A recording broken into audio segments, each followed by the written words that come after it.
بسم الله الرحمن الرحيم. متابعينا الأعزاء، السلام عليكم ورحمة الله وبركاته. مع اقتراب الانتخابات الرئاسية والبرلمانية التركية المقرر تنظيمها في يونيو حزيران 2023، يزداد المشهد السياسي الداخلي سخونة رغم عدم إعلان بدء الحملات الانتخابية رسميا. نتابع في هذا الفيديو الانتخابات التركية الأصعب خلال 100 عام، رهانات أردوغان مقابل رهانات المعارضة. لمعرفة التفاصيل كونوا معنا حتى النهاية. ومع التراجع في شعبية حزب العدالة والتنمية الحاكم ومحاولة بعض أحزاب المعارضة التوافق على مرشح توافقي لمنافسة الرئيس أردوغان وتشظي الحالة الحزبية في البلاد ومشاركة أحزاب جديدة في الانتخابات، نكون أمام استحقاق مختلف تماما عن سابقيه. ولأن المرشحين للانتخابات الرئاسية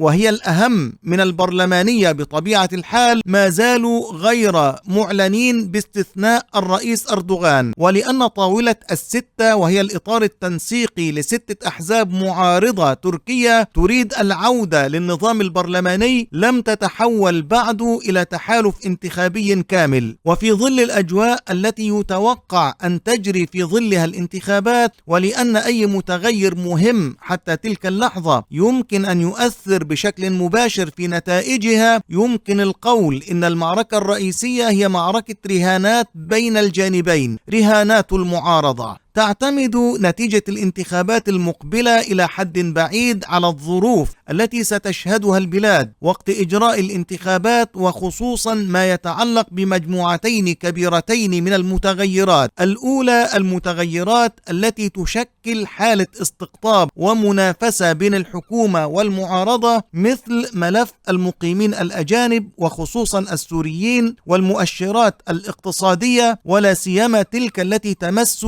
جيب المواطن وحياته اليومية. وأما المجموعة الثانية فترتبط بالخريطة السياسية والانتخابية في ذلك الوقت لجهة عدد المرشحين الرئاسيين واحتمال وجود مرشح توافقي للمعارضة من عدمه، فضلا عن التحالفات الانتخابية بين الأحزاب. وعلى هاتين المجموعتين الكبيرتين من المتغيرات المهمة تقوم رهانات الرئيس أردوغان وحزبه العدالة والتنمية وتحالف الجمهور مقابل رهانات المعارضة، وبشكل أخص طاولة الستة التنسيقية بين ستة أحزاب معارضة، وبشكل أكثر تحديا حزب الشعب الجمهوري أكبر أحزاب المعارضة والأبرز في طاولة الستة. نتابع معكم ما كتبه سعيد الحاج حول هذا الموضوع. ومما لا شك فيه أن رهان المعارضة الأكبر هو تراجع مؤشرات الاقتصاد، ولا سيما نسب البطالة والتضخم والأسعار، بحيث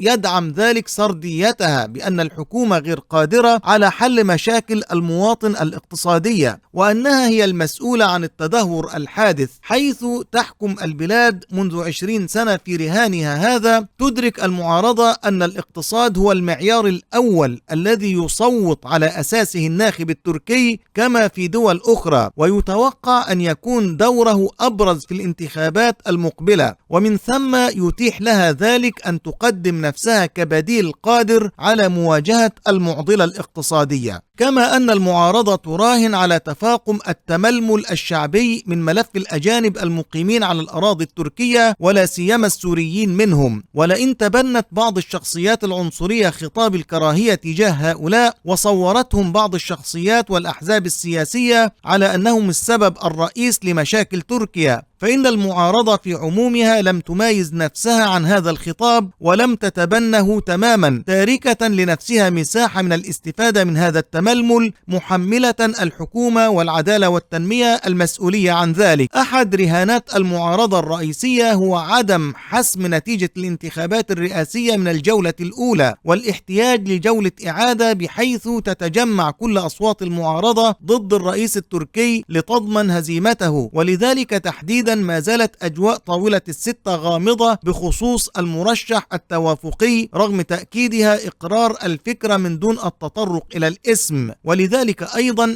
ثمة منافسة داخلية حامية الوطيس بين عدد من الشخصيات المعارضة. يتابع سعيد الحاج: كما أن ثمة رهانات فرعية لا تشترك فيها المعارضة ككل، بل يختص بها كل حزب أو مجموعة من الأحزاب على حدة. فزعيم المعارضة ورئيس حزب الشعب الجمهوري كمال كلشدار أوغلو يراهن على أن مشاركته في جولة الإعادة يمكن أن تضمن له أصوات غير الراغبين في ترشحه اليوم، ولذلك فهو يعاند شركائه في الإطار التنسيقي للمعارضة غير المتحمسين بالحد الأدنى لترشيحه. وتراهن الأحزاب الصغيرة في هذا الإطار التنسيقي، خاصة حزبي داود أوغلو وباباجان المنشقين عن العدالة والتنمية، على أن تأتي مشاركتها في طاولة الستة بحضور إعلامي وسياسي مقبول، ومن ثم فرص أفضل في الانتخابات. وهذا رهان يجمعها اليوم مع الشعب الجمهوري، لكنه قد يدفعها إلى تحالفات مختلفة لاحقا، لا سيما على صعيد الرئاسيات، رهانات أردوغان. في المقابل فإن رهان أردوغان الرئيس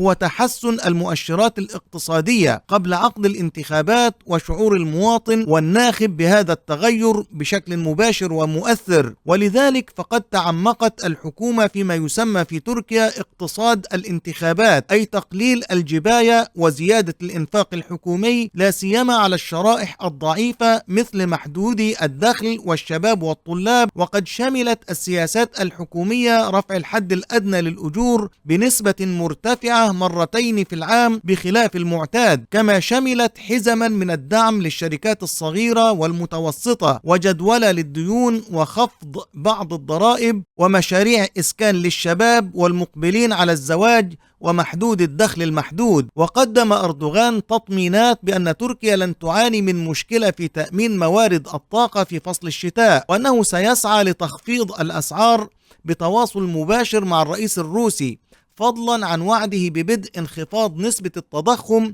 مع مطلع عام 2023. كما تعمل الحكومة التركية بشكل حثيث على تقليل آثار الملف الثاني الحاضر على أجندة الانتخابات، وهو ملف المقيمين الأجانب ولا سيما السوريين منهم، حيث تستمر القرارات الحكومية المتعلقة بخفض أعدادهم عن طريق تشجيع العودة الطوعية وتعديل القوانين والتعميمات المتعلقة بأماكن سكنهم ووثائق إقامتهم وما إلى ذلك. وأما الرهان الثالث فهو إضافة إنجازات جديدة إلى الدبلوماسية التركية حتى يوم الاقتراع، حيث سجلت استطلاعات الرأي تحسن نسبة كل من الرئيس أردوغان وحزب العدالة والتنمية في الشهور الأخيرة، بعد نجاح تركيا في التوسط في اتفاقي تصدير الحبوب الأوكرانية وتبادل الأسرى. ولذلك فقد نشطت الدبلوماسية التركية مجددا بين روسيا وأوكرانيا، ولكن التطورات الأخيرة صعبت المهمة، وبين أذربيجان وأرمينيا، فضلا عن توقيع مذكرة التفاهم بخصوص المواد الهيدروكربونية مع ليبيا. كما أن أردوغان يراهن على عدم توافق أحزاب المعارضة فيما بينها، واستمرار حالة الخلاف والتراشقات بخصوص بعض المواضيع، وهو ما شهدت الساحة السياسية في البلاد عددا من الأمثلة عليه في الأسابيع الماضية، حيث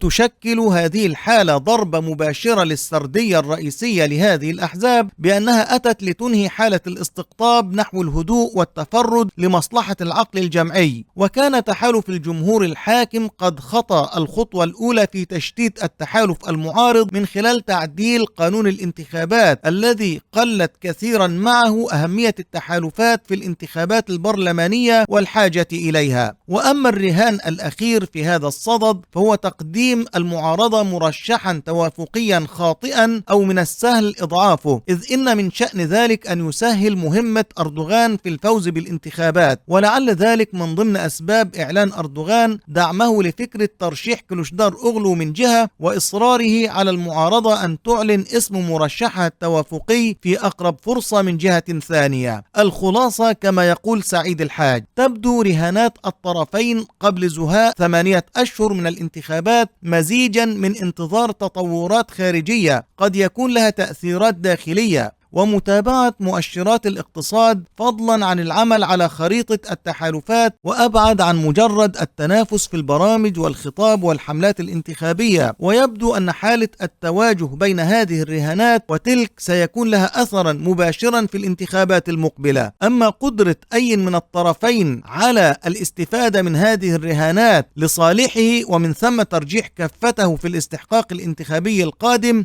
فيحتاج إلى فيديوهات وإلى حديث آخر. في الختام متابعينا الأعزاء، نسأل الله عز وجل أن يحفظ تركيا ورئيسها وأن يوفقهم دائما لما فيه صالح الإسلام والمسلمين. كما أرجو أن تتركوا آراءكم وتعليقاتكم أسفل هذا الفيديو، وإن كانت مادته قد أعجبتكم لا تنسوا الإعجاب بالفيديو والاشتراك بالقناة وتفعيل الجرس ليصلكم كل جديد. دمتم بخير، والسلام عليكم ورحمة الله وبركاته.